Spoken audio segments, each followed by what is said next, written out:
theme of my book is mythology, and I suppose the earliest exposure I had to mythology was by way of my yaya when I was a boy. I was a strange boy in the sense that I didn't like to eat, unlike my siblings. I know it's not obvious now looking at me, but I used to be a painfully thin child, and this yaya, who's a distant relative of my dad's, um, discovered that one sure way to make me eat was to tell me stories, and these were usually the legends, folk tales, myths, coming from her own home province in the northern Philippines, and they involve the transformation of disobedient children into different animals, or plants, or even fruits. And just when the story was becoming very exciting, she would stop and basically tell me unless I finished the food on my plate, she wouldn't continue. And so I ended up eating the food because actually I was also eating her words. And I think that's a story that many other writers and artists would identify with, in the sense that many of us who ended up making literature our life's work actually had a storyteller in the family when we were kids. So that's my earliest exposure to mythology.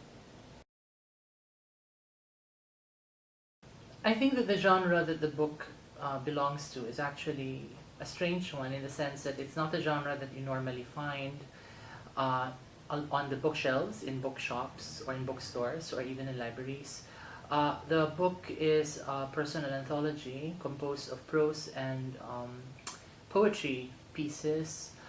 So the genre would probably be poetry hyphen criticism, or poetic criticism. And it seems like it's a new genre, but it's actually not. In the history of our literature, the poet critic as an identity has always been there, or has been there for a very long time. I'm thinking of Jose Rizal, who was himself both an artist and a critic. He wrote the novels, of course, and poetry on one hand, and on the other hand, he was also a very astute social commentator and critic, as can be evidenced in his journalistic writings and in his voluminous correspondences to friends and compatriots and family members. So most people don't realize that in the tradition of intellectual discourse in the Philippines, many of our public intellectuals are actually poets hyphen critics, meaning practicing artists at the same time that they're also critics.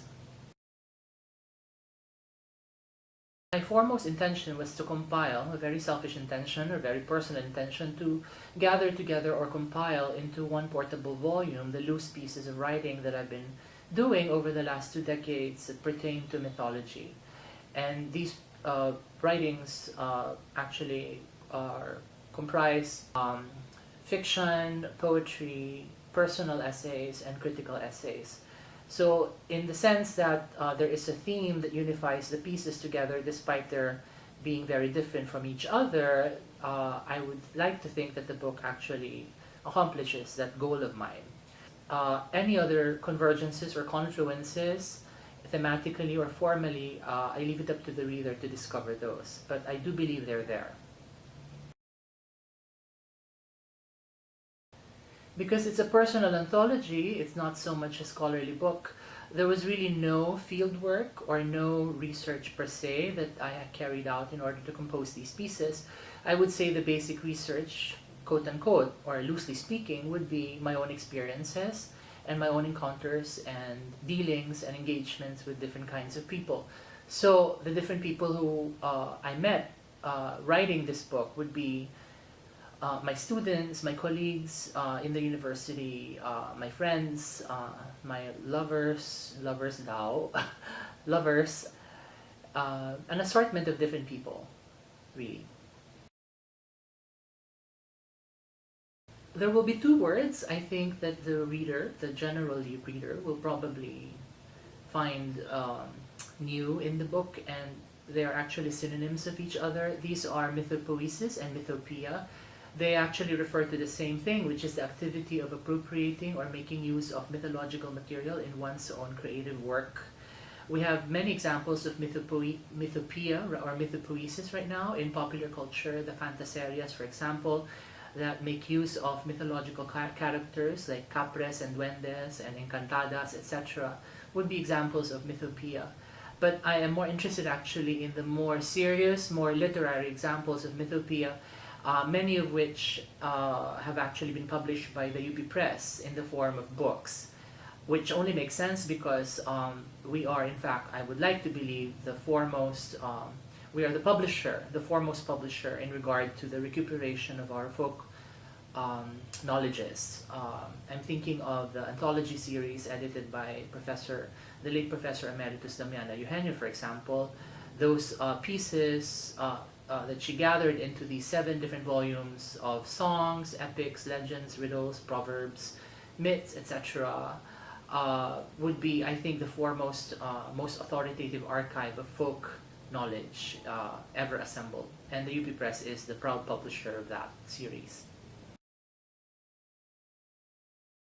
I think that an interesting question that I would like readers to ask while reading the book is if mythology is relevant only in regard to the bygone era or in regard to the past, or if mythology as a frame of thinking and an attitude towards life and existence can still be relevant in our day and age now.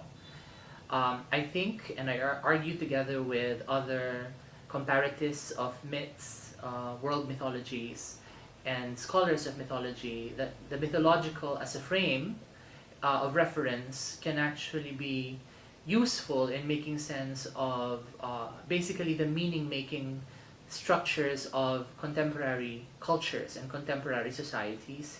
What I mean is that mythology can be used as a way to understand religion and a way to understand ideology and social formations. The inspiring stories that we see being published or being documented or shown on television, in media, multimedia, etc., are actually our own contemporary myths. So in a manner of speaking, like, myths are indispensable. We need myths because myths are those stories that bind us together into societies. And they make life meaningful, they give life flavor. They basically would be the foundation of our social reality. So mythology is not just about old stories about heroes and epics, etc., or folk tales. They actually are also the things we still tell ourselves now and believe in. And I even argue that mythology can also be used to understand criticism, which of course sounds counterintuitive, but actually I'm thinking of Roland Barthes' work in the subject. Now, the other question I think I would like, no, not that I would like, but I think I would be very amused if there are readers who actually will ask, is if the book was written with someone in mind, someone particular in mind. That's a question that's very similar to the other question of whether anyone's writing, anyone's book, literary in particular, is actually autobiographical or based on the experiences of the writer. My answer to that is even the most imaginative forms of writing actually are grounded in the truth of the writer's or the author's own experience, even no matter if that truth is not entirely empirical, if the truth is just imagined or felt, there is still that authentic truth or honesty that the writer brings to bear necessarily on his or her work. So I think that's an interesting question, and to the very curious reader who latches on to any one text in the book, a story or a poem, and is asking himself or herself if there's a real person that inspired that piece, my answer to that person is it's for me to know and for you to find out. Meaning it's work, future work, potential future work for literary researcher. But I'm not going to answer.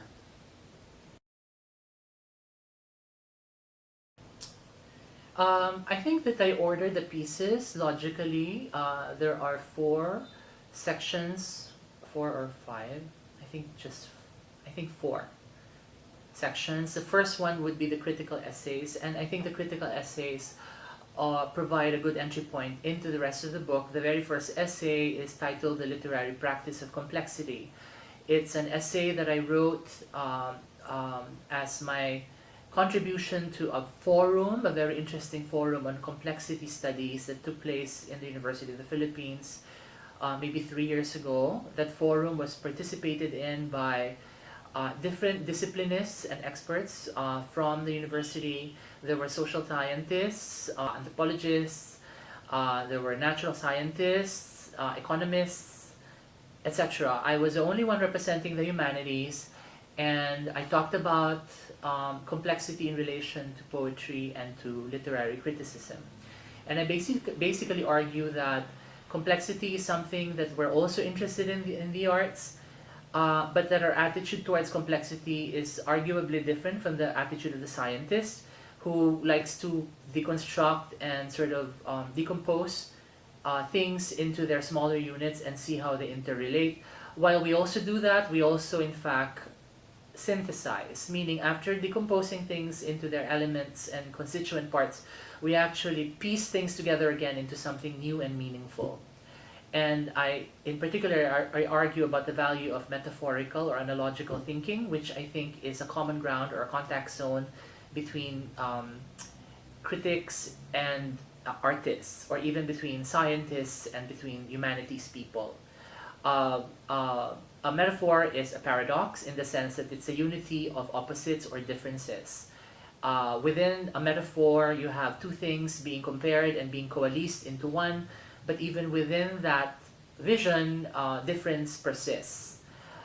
You have in the sciences equations where they actually look for equivalences and unities across different disparate phenomena and different realities.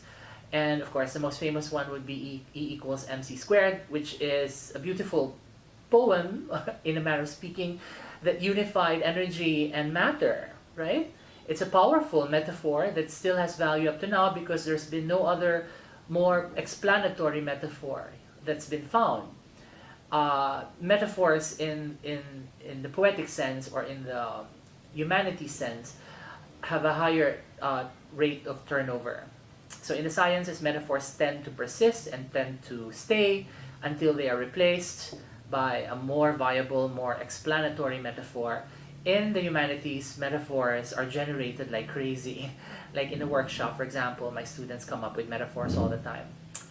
So, but then that's the common interest or inescapable interest in that kind of logic, of analogy and comparison and unification is in fact a common ground between the sciences and the arts. So I think that's a good introduction into the book, because the book will try to argue that in fact there are these convergences and contact zones between criticism, which is a more rational kind of activity, and artistry, which is supposedly more irrational or more intuitive. So that's it. Masks of God. This is how Joseph Campbell, one of the foremost comparatists in the field, has called myths. He meant with this description to emphasize the point that myths are temporal expressions whose referent is transcendent. Mythology informs both the rituals and the symbols that cultures have created in order to understand human existence in all its stages: birth, childhood, adulthood, parenthood, old age, and of course, death. Myths are, from this perspective, not false at all. They are rather about accessing the knowledge and experience of the deepest kinds of truth. The reference of mythological heroes are individuals who have lived distinguished lives in the societies that gave birth to these stories, but it is less their exterior than their interior realities that these ancient tales discuss. These heroes all undergo the same prototypical journey that begins with their needing to leave their respective worlds, usually with the help of spiritual gurus or guides. They set out to follow their bliss, which they know to be the source of all life. In the process, they are initiated into the rituals of adulthood and are transformed. At the end of their journeys, they all must return to their homes, bringing with them the elixir of existence, which is nothing if not a new and transformative consciousness. All myths thematize the idea and practice of sacrifice, the immolation of one's own ego, achieved through the various revelations that tribulations necessarily confer upon the hero or the journeyer. Mythic heroes are, of course, considered as social outcasts precisely because they heed the call to adventure issued by their spirits that bids them to leave normality behind in order to pursue their sense of happiness and fulfillment. They go against the system as they engage in a perilous journey that veritably destroys them, but not for good. In all myths, the hero's journey ends in a return or a restoration. The oneness of all life is an ontological insight that heroes ultimately break into. At this apex of illumination, separateness and diversity are revealed to be the illusions of form, mere endowments of the dualist arrangements of temporal existence. Myths call on us to emulate these heroic exemplars, whose stories are ubiquitous in all cultures. They enjoin the listener to embark on his or her own adventure, which will result in the revisioning of his or her own self-understanding. The ego must die in order for the finality of being to make itself manifest to the journeyer, life's essential mystery in all its multifarious and luminous forms. I'll now skip a few pages or a few paragraphs. Reading religions mythologically encourages us to see that the various narratives about God, which is to say the various scriptural traditions, offer not literal but rather spiritual truths. We need not stay trapped inside the cultural prisons of fundamentalist faith systems, pinned as these are to literalist and ethnocentric devotions. On the other hand, reading myths comparatively makes us understand that the world's different mythological systems, which is to say its various religions, are at once false and true. They are false because they traffic in metaphors, which by definition cannot be literally true. And yet they are true because they all collectively express the same yearning to approach, commune, and become one with the same tremendous mysteries. For psychoanalysis, however, myth serves a different purpose. According to the Swiss psychotherapist Carl Jung, mythology is the externalization of the archetypes, the elementary ideas of the collective unconscious. Mythic stories and symbols are representations of humanity's innermost reference, which have a universal resonance precisely because they emanate out of the psyche, which is the body's inward aspect and as such manifests the body's relatively stable reality across history. This is probably why myths have a universal tenor, because the body throughout human history has enjoyed a relatively stable universal reality. We might say, so has the human psyche. On the other hand, the diffusion hypothesis may well be valid too. Myths are similar from locality to locality because they have accompanied the spread of technology across the world. It is the conclusion of Jungian psychoanalysis that mythology's various figures are merely projections of the energies that reside in the human spirit. Hence, their origin is humanity's collective unconscious, and their contemplation can lead us to an understanding of our own archetypal powers. This is a form of allegorical or symbolic contemplation that can deepen and enlarge our inner life. Nowadays, of course, it's become increasingly the case that mythology has become entirely mooted by modern rationality. The mythological life of most societies has been overtaken by scientific demystification. The philosopher-historian Mircea Eliade has famously decried this development, which he believes to be tragic, because to his mind, myths are vital to our humanity in that they are nothing if not hierophanies, narratives that infuse meaning into everyday existence, sustaining life and lending it vitality and interest. Eliade invokes Jung in this respect because he believes human psychology to be greatly benefited by the stories and patterns of mythology, whose origin is nothing if not the innermost regions of the world's collective psyche. Further into his disquisition, however, Eliade rethinks this position inasmuch as a cursory examination of contemporary global culture reveals to him that present-day social formations are still actively engaging in the business of producing and consuming myths. These contemporary myths are to be found in the various texts of contemporary mass culture, from journalism to novels to films, that all extol the adventures and achievements of a diverse range of present-day exemplars, celebrities who have succeeded in their respective heroic journeys. To benefit from mythology's illumination, its spiritual potency, we are not required to be superstitiously literalist. In our reading and interpretation of myths, we can choose to avail ourselves of their images in order to discern our own inner adventures. An analogy that we can draw from this is the experience of literature. Say, our reading of a compelling and well-written novel whose characters and plots are, as we only too clearly know, entirely fictive. Despite this, however, we do have the ability to experience these fictions powerfully. We are touched and moved by them. We fall under their spell while it lasts. Mythology is like well-realized art, hence, it enters our lives the way novels, stories, plays, and poems do, beguiling, devastating, and heartening us by turns. All great art is ultimately mythological in its character. The making sacred of the world, its mythologizing, is one of the primary tasks of the modern-day artists who, like their wizened predecessors, utilize their media's different elements in order to provide their audiences contemporary and interesting paths to mystery and the divine. Indeed, in our world today, the task of myth-making has been picked up by the artists whose highest calling is to bring their audiences into a consciousness of the transcendent truth that underpins all reality.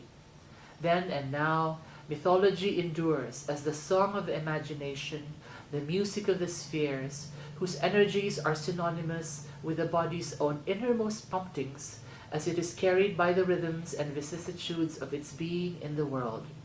As they endow their works with the power and relevance of myths, artists encourage us to see the world afresh, to perceive its magic, rapture, and awe once again. Not so much thematically as formally does the art of our day and age accomplish this singular objective. Even without the traditional epic ideas, art's formal sensuousness, its shapeliness, reveals to us its transcendent quality as a kind of radiance that mirrors our own wished-for order and harmony. That's the prose part. That's actually from a lecture or a keynote I gave at the Iligan National Writers Workshop, I think a couple of years ago. I will now read a poem. Here is a poem which comes from the fourth section of the book, which is actually an epistolary section. But, you know, as I explained in my answer to the previous question, this book is really about poetry hyphen criticism. So there is that sort of blurring of the genres between creativity and criticality that can be found all throughout this book. The poem's called Bearing the Body.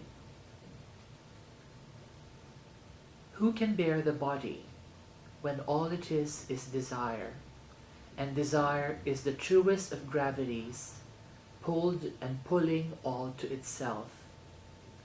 I know how desire grounds the will, its bulk pressing us into forgetfulness, which some say is the same thing as bliss. I can imagine the body falling into the softest pith of its desiring, the way I bring myself closer and closer to the fiction of its edges, only because I know they exist. And I can feel you, offering your body to the hunger of every other body against which it rubs, trusting you too might lose it to friction's terrible joy. Tonight, the indifferent world pushes up at my feet, and you've stepped out of its shadows to join me in this sadness. If you no longer want your body, by all means let me keep it. In the light of the humpbacked moon, I shall move past all sense, bend over in sweet prayer to anoint it. It shall be my God, my new form and matter of worship. Losing or trying to outrun my body tells only half of the story. Love, the small of your back is the horizon toward which my swinging weight dreams. That poem talks about me and my hobby of jogging around the oval. But of course, it's not just about jogging in the end.